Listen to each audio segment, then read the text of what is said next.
This show has an 8.0 on my anime list, but Asta Lost in Space is a train wreck. But unlike Arifureta, at least the show is bearable to the extent that I don't have to tie myself down and force my eyes to bleed. You see, when I say certain anime are bad, it's not without reason, considering I've been watching anime for at least 2 decades. And with that knowledge and that experience comes wisdom, which ultimately brings me to the conclusion that I believe people like dialogue such as this and are completely okay with it. Hey, Benton, don't crap your pants if you see a vampire out there. Get lost. You wouldn't recognize a goddamn vampire if one jumped up and bit you on the end of your fucking dick. So just get off my back.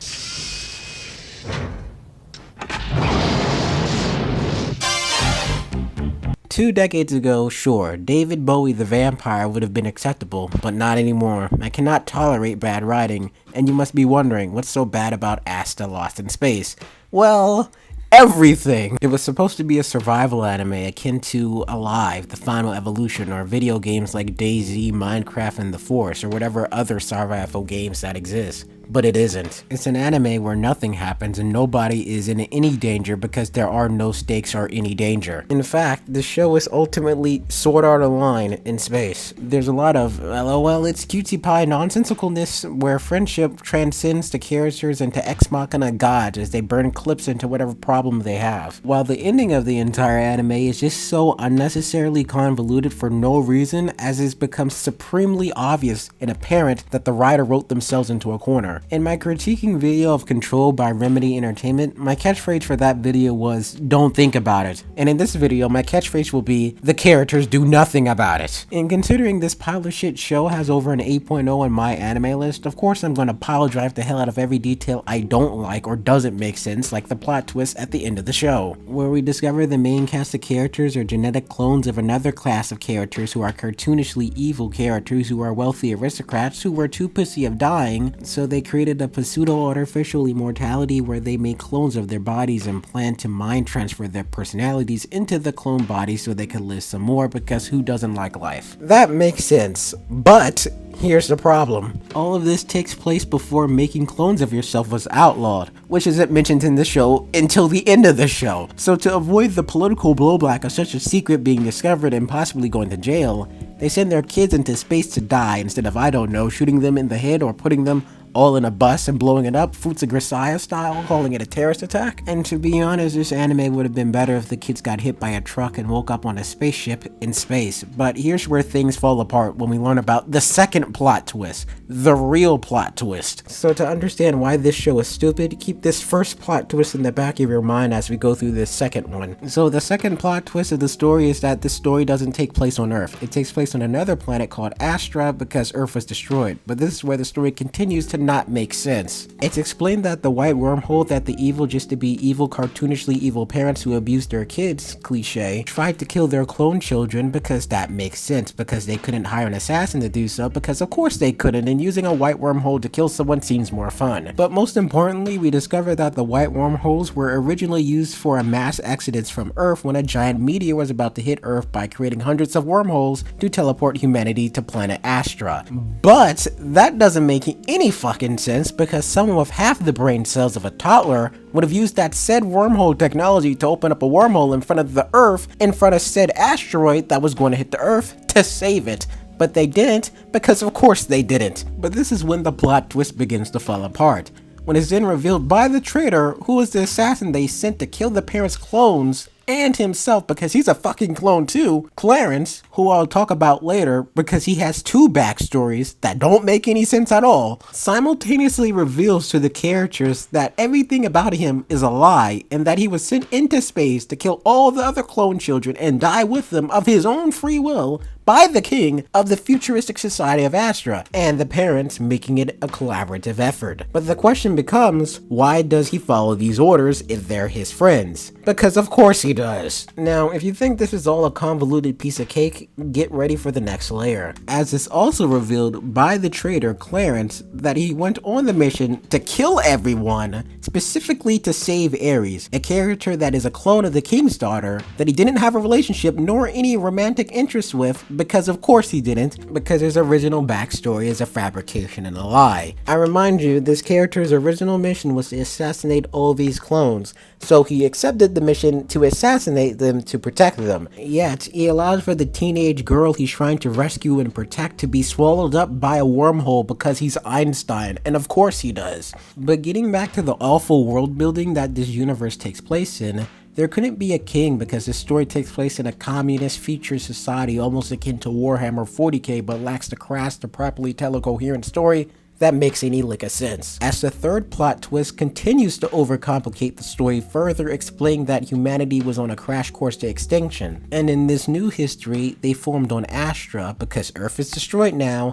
They decided to cook the history books and abolish religion and guns, which is simply impossible and beyond unrealistic because humans are always going to be human. Attack on Titan had the decency to employ the mind wipe cliche. This show ultimately has everyone on the entire planet agreeing to hide the grim truth of reality of how humanity destroyed itself and have no one ever speak of the truth again because of course nobody does, and they do just that, and that itself literally makes no sense. In addition to the abolishment of religion, because religion will always exist as long as people can speak. But speaking of politics, let's talk about the fourth plot twist.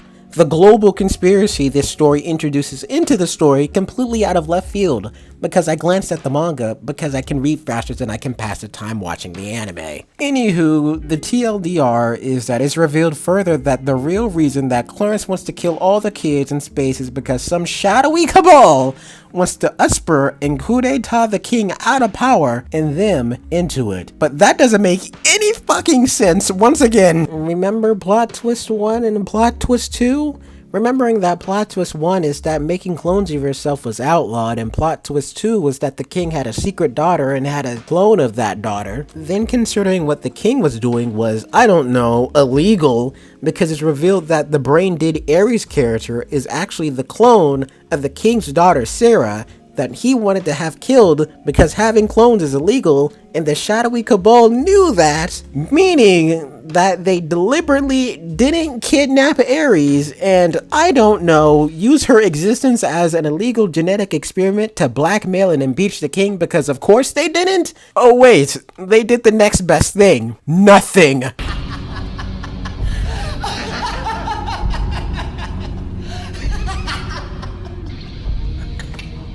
Meanwhile, as the story comes to a close and everyone forgives everyone accepting the insanity of what they just heard, the main cast of characters make it back to Astra as friends as they tell everyone on the entire planet about the hidden history of how they got to Astra and the cooked history books on history. The problem with this is that somehow this lie that built this communist utopian society and made a world based on planetary peace of reality, the main characters actively seek to destroy by telling everyone in the world about Earth's grim dark history, and these characters acknowledging that they're probably gonna fuck up the entire world by doing this. They do it anyway, because of course they did. Of course they did. The lie wasn't hurting anybody. I don't understand why they just gonna keep it to themselves.